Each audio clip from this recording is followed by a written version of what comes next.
Today I'm going to be flying my drone through an NFL stadium, and you're going to be coming along with me. You're going to see how I plan the flight, how I execute the flight, and some of the post-production work that goes into it as well. So come along with me and you'll see how this goes. The first step that we're going to be taking to create a FPV one-shot video is to understand our flight objectives. The objective of a flight is highly dependent on what the client wants. For this video, the client is looking for a one-shot video of the entirety of the construction site. And because the site is finished, this is going to be showcasing the work that they've done over the past 2 off seasons. This means I'm going to be highlighting some of the most beautiful parts of the stadium that they worked on. Now it's time to move on to step 2, the pre-flight walkthrough.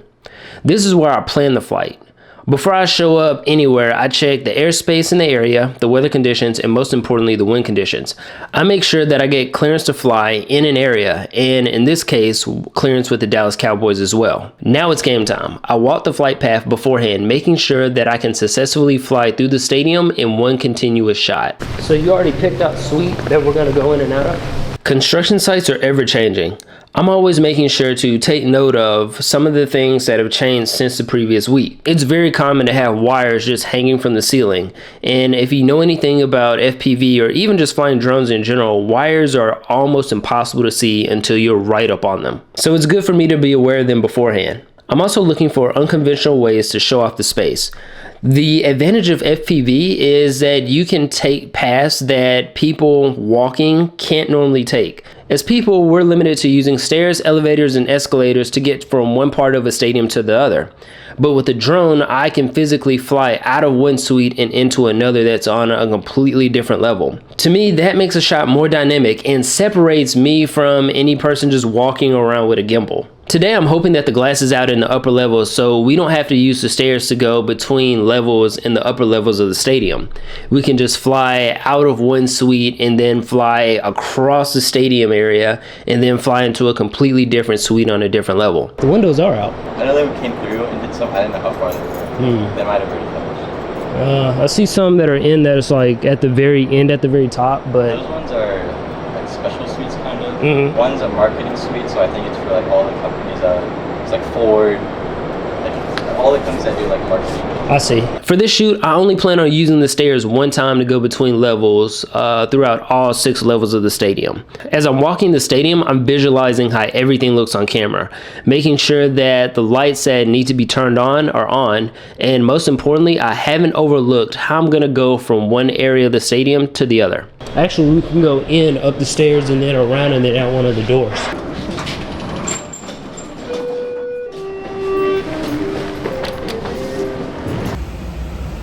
When we're talking about shooting one-shot FPV videos, the entire flight is ruined if one door that's supposed to be open isn't open. Luckily, today I've got spotters that are going to make sure that doors don't get closed in some of the more higher traffic areas of the stadium. What's the one place that you always wanted to fly a drone through? My dream is to fly over every major city in the world. Leave your dream shot in the comments below. Now the fun begins.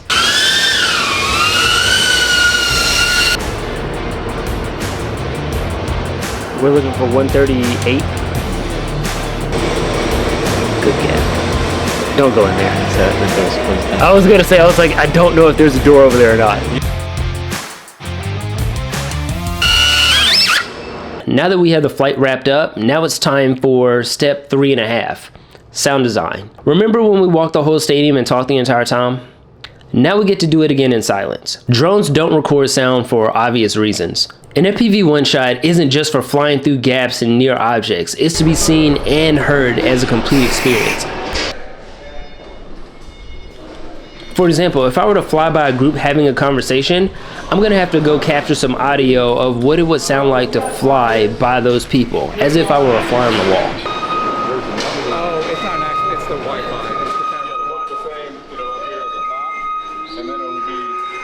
That's why when I try to capture the sounds of what a construction site sounds like, I walk the path that the drone took. The exact path. For such a large site, obviously I can't capture all the audio in one go. So I'm going to start where I am in the stadium because that's where the drones took off. And then I'm going to walk all the way down back to field level and just snake my way all the way up the stadium, capturing the sounds in the exact same path that the drone took. to try to recreate the sounds that the drone would have heard if the drone had audio that didn't get drowned out by drone noise. Now that we've got the sights and sound in the stadium, it's time to move on to step 4. Post-production. First off, I'm gonna get all the stuff that I need into one folder on my computer. That's gonna include the unstabilized footage from the drone and the sound design that we did. The first thing that you're able to notice straight out of the flight is how wobbly the footage is. So we're gonna put in a program called GyroFlow, and it's gonna smooth it right out. You can see here, I got really close to the surface of 2 tables, and I got a little bit of prop wash. I got a little prop wash from that table right there. I passed by real close. Without GyroFlow, you can see every single correction that I make with the drone, and it makes it look a little bit jittery.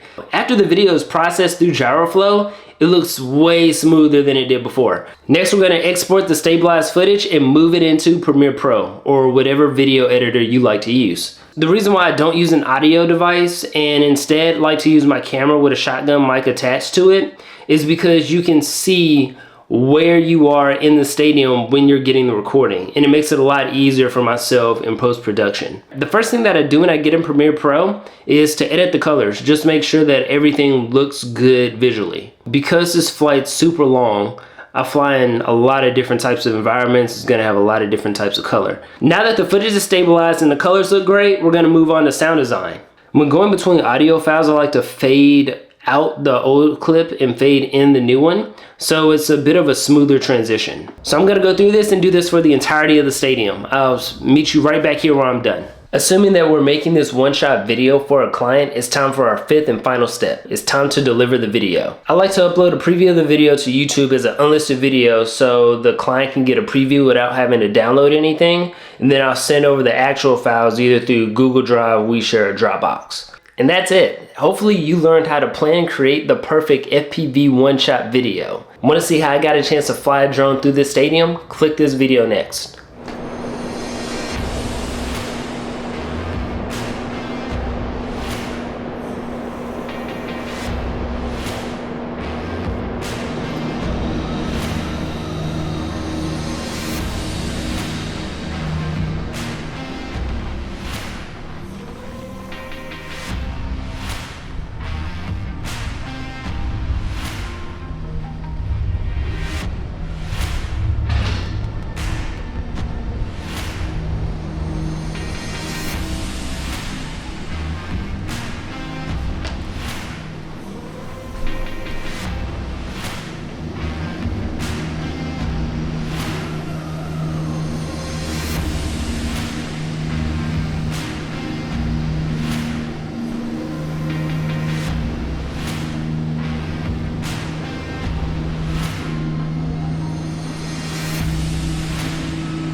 3, 4, 5.